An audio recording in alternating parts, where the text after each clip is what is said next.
Γεια σας. Σε αυτό το βίντεο θα μιλήσουμε για την μαθηματική υπαγωγή. Έναν τρόπο απόδειξης που δεν διδάσκεται πια στη Β' Λυκείου στα μαθηματικά κατεύθυνσης, ωστόσο εμφανίζεται στο βιβλίο της Τρίτης Λυκείου, 2 φορές τουλάχιστον, την πρώτη, στον ορισμό της πρώτης παραγόγου, όπου λέει ότι επαγωγικά μετά τη δεύτερη παράγωγο ορίζεται η τρίτη για τον τιμιωστή κτλ. Και στο υπολογισμό του εμβαδού παραβολικού φορείου, στο τρίτο κεφάλαιο στα ολοκληρώματα, όπου ένα άθροισμα τετραγώνων των φυσικών αριθμών του ενός και των ι, από ένα τετράγωνο συν 2 τετράγωνο μέχρι και 9 τετράγωνο, αντικαθίσταται από έναν μονοπετεύοντο εκεί τύπου νη επί νη συν 1 επί 2 νη συν 1. Έτσι λοιπόν σε αυτό το βίντεο θα αποδείξουμε αυτόν τον τύπο, μιλώντας και λίγο για τη μαθηματική υπαγωγή. Σας υπενθυμίζω ότι όπως σε κάθε βίντεο μπορείτε να πατάτε την παύση και την αναπαραγωγή όποτε θέλετε. Επίσης, καλό θα ήταν να έχετε μπροστά σας χαρτί και μολύβι ή στυλό για να δοκιμάσετε κάποια πράγματα μόνοι ή μόνες σας.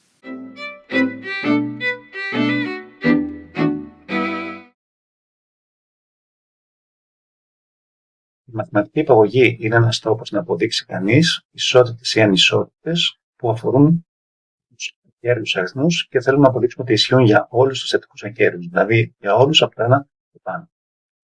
Η λογική αυτής της απόδειξης της μαθηματικής υπαγωγής ακολουθεί, ας πούμε, την αλυσιδωτή αντίδραση, σαν ιδιότητα ντόμινο, ότι αν πέσει το πρώτο θα πέσουν όλοι.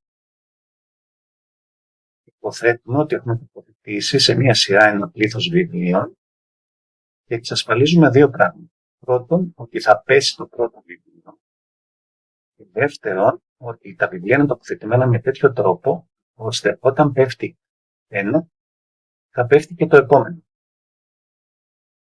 Με αυτόν τον τρόπο αποδεικνύουμε ισότητες που αφορούν φυσικούς αριθμούς, θετικούς ακέραιους όπως αυτοί, δηλαδή 1 συν 2 συν 3 συν και τα λοιπά συν νη, ισούται με τον τελευταίο προσθεταίο νη επί τον επόμενο νη συν 1 δια 2. Το κάθισμα βέβαια αφορά όρους αριθμητικής προόδου και αν θυμάστε έχουμε δει στη Λυκείου πρόπεση ότι το κάθισμα νη πρώτον όρων μιας αριθμητικής προόδου με διαφορά ομίλα από το 1 είναι νη δεύτερα αμφαίνεται εμφανή. Και εδώ βλέπω λοιπόν στον προηγούμενο τύπο ότι υπάρχει το νη δεύτερα, νη δια 2, υπάρχει και το 1 που είναι α1, υπάρχει και το νη α1 λοιπόν είναι και το α1 είναι νη δεύτερα, νη επί νη συνεργασία.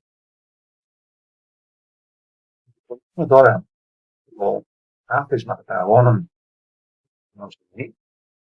που δεν είναι όροι ούτε αριθμητικής ούτε γεωμετρικής προόδου, θα αναγκαστούμε να χρησιμοποιήσουμε τη μαθηματική υπαγωγή, η αρχή της οποίας είναι η εξής.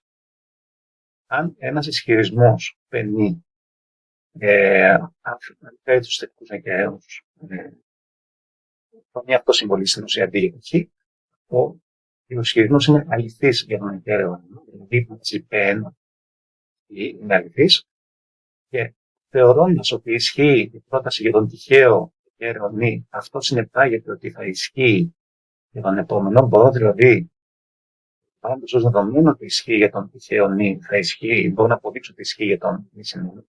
Τότε θα ισχύει για το 2, αφού ισχύει για το 1 θα ισχύει για το επόμενο, το 2, λόγω του 2 θα ισχύει για το 3 και το καθεξής, και έτσι αποδεικνύεται ότι θα ισχύει για όλους. Και αν δούμε λοιπόν, και θα αποδείξουμε μας εδώ,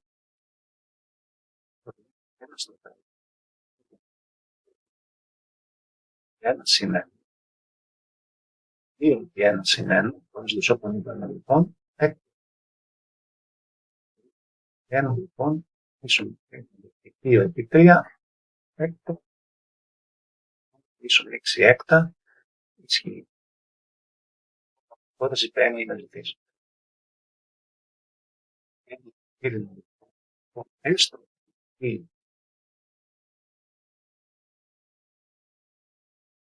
1 στο τετράγωνο και 2 στο τετράγωνο και 3 στο τετράγωνο και 4 στο τετράγωνο. Νη συν 1, 2 νη συν 1 θα δείξω ότι θα δείξω τι ισχύει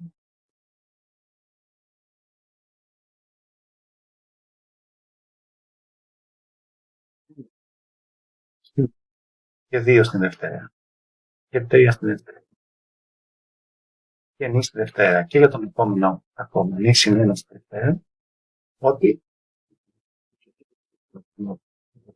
όπου νη πρέπει να γίνει νη συν 1, νη συν 1 θα γίνει νη συν 1 συν 1 νη συν 2, 2 φορές το νη θα γίνει 2 νη και 2 και 1, 2 νη συν 2 λοιπόν πρέπει να βάλουμε.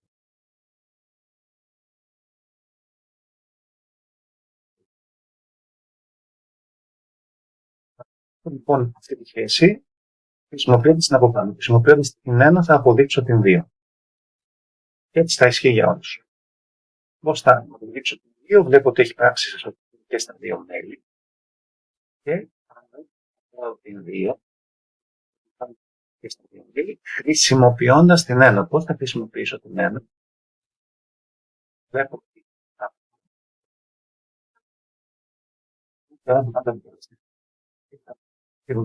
θα μπορούσα να κάνω τις πράξεις μου.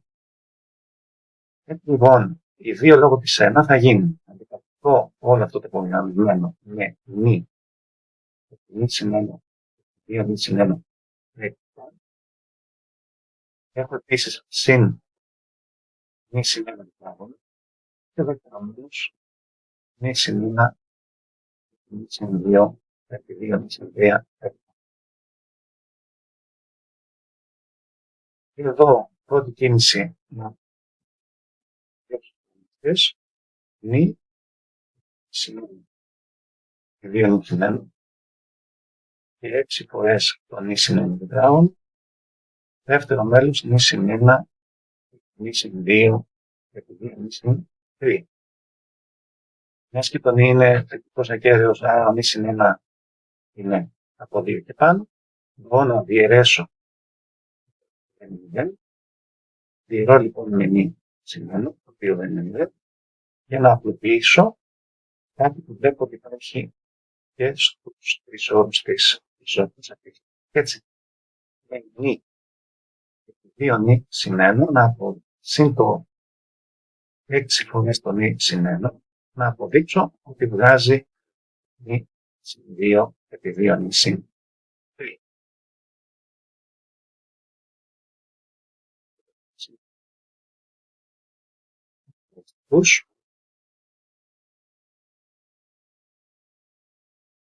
Τετράγωνο συν νη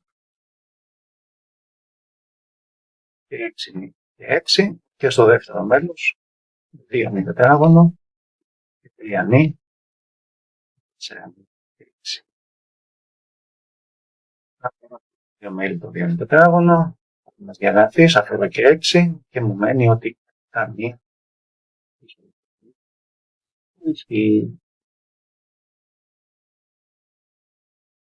Άρα, έχοντας βάλει στις λογίες, ισοδύναμε